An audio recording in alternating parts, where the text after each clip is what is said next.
The American T25 is a medium tank that performed better than I expected, but I'm afraid for the wrong reasons. Reasons that I'm not very proud of. Once I bought T25 and went into my first battles, this tank was absolutely terrible, inexcusably terrible, for a reason that we, War Thunder players, unfortunately know too well. It's called stock shells. Stock AP round has the worst performance of all available for this tank shell types. The first thing you should do is research the APHE round and forget the stock one forever. APHE not only deals significantly more damage, but also has more penetration, higher muzzle velocity, and ricochet angles are better. So as long as you don't have this round researched, the T25 is not very pleasant to play, unless you feel pleasure by not being able to do anything.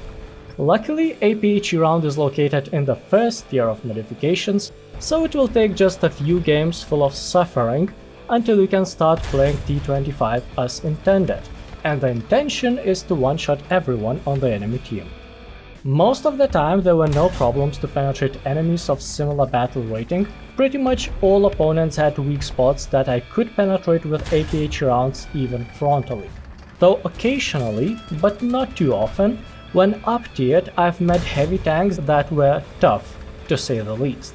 Technically, in those cases T25 could use APCR rounds, with significantly more penetration, but they are less effective against sloped armor and deal so little post-penetration damage that in practice, I'm afraid using them just makes the opponent angry and aware of your position.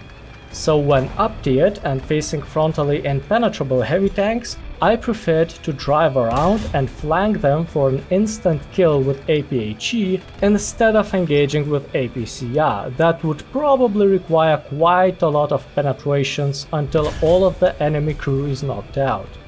Don't get me wrong, well-penetrating but less damaging rounds could be totally viable, but not for T25.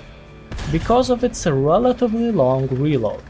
When reloading from a first stage ammo rack that contains only 2 rounds, cannon's reload speed is from 9.75 to 7.5 seconds, depending on your crew skills and their qualification. After using these 2 rounds, the reload takes a couple additional seconds, making it one of the longest reloading medium tank amongst similar BR vehicles. Which means that unless you have both aced crew and rounds in first stage ammo rack, enemy's knocked out gunner may be replaced before your reload even finishes, or at least the opponent will have enough time to hide behind nearby cover. So in my opinion, it's more effective to flank with APHE rounds that leave no chances for the enemy than using multiple APCRs to attack them frontally. On a good note, despite T25's reload speed being longer, it's not so unusual for 6.3 battle rating, because your most common enemies, German and Soviet tanks, have somewhat similar reloads too, so everyone is in pretty much the same boat, which would be a nice pun for naval battles if anyone played them. When it comes to being shot by enemies, T25 armor is definitely not what I could call reliable, but it wasn't useless either. Occasionally frontal armor is able to resist enemy hits, especially from tanks with weaker guns. But that happens mostly when opponents are in a rush and they don't have time to aim properly. Otherwise, even lower battle rating tanks will be able to find weak spots to penetrate T25 frontally.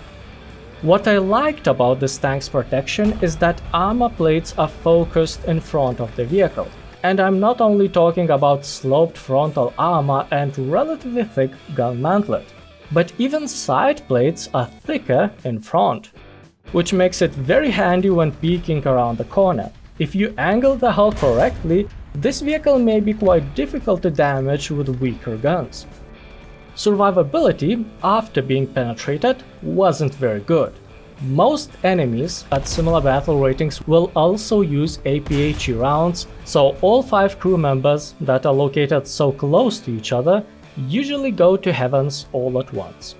On a good note, T25 has a high caliber machine gun that gives additional firepower advantage over soft targets, and as expected from American tech tree, 10 degrees guns depression, which is handy when playing on maps with lots of hills. The maximum speed of the vehicle is nothing special, 50 kph, but the acceleration is special. It's especially bad. Most of the time T25 feels like driving a heavy tank. Anytime I made a turn or went uphill, the vehicle lost all momentum and I had to start the slow acceleration again, which meant that most of the time I arrived at the contact line after someone already engaged the enemies. And this is the wrong reason why I think this tank had a better kill-to-death ratio than I expected. I wasn't able to rush forward and dive first like I usually do. Instead, by the time I arrived, some opponents were already damaged, repairing, reloading, or at least revealed their location by engaging my allies that got here first. So by arriving late, there was a good chance to destroy unprepared opponents that were already busy with someone else. I'm not saying that the slow tanks are better, but there are certain advantages when the tank limits the ability to mindlessly rush ahead of the team. Fun fact, T25 can reverse at the same speed it moves forward, which gives the ability to move long distances without even turning around. But again, how fast the tank moves depends on its ability to accelerate, which is not the best. In arcade, T25 becomes more maneuverable and rotates turret faster, which is very noticeable for sluggish vehicle like this one. Also, it has the best type of rounds for this game mode, armor-piercing high explosive. So most of your penetrations are one-shots, you don't need to worry about the enemies surviving with just one crew member. But the gameplay in arcade becomes more difficult, all because of name tags.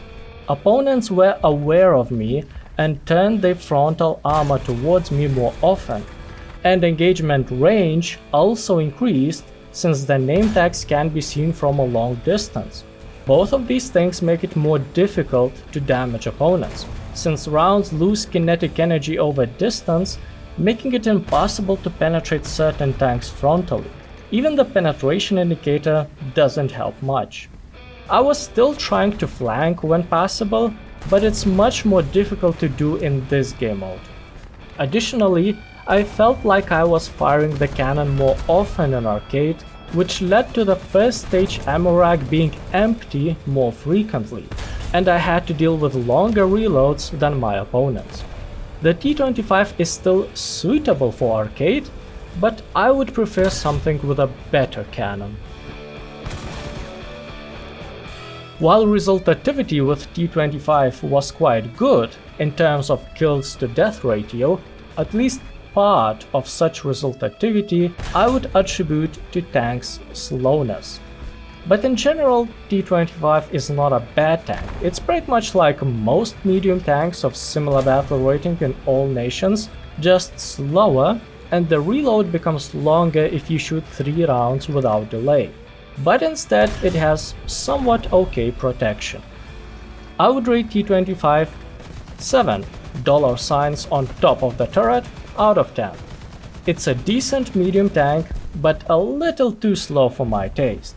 I would still prefer to have the ability to be ahead of everyone and die first.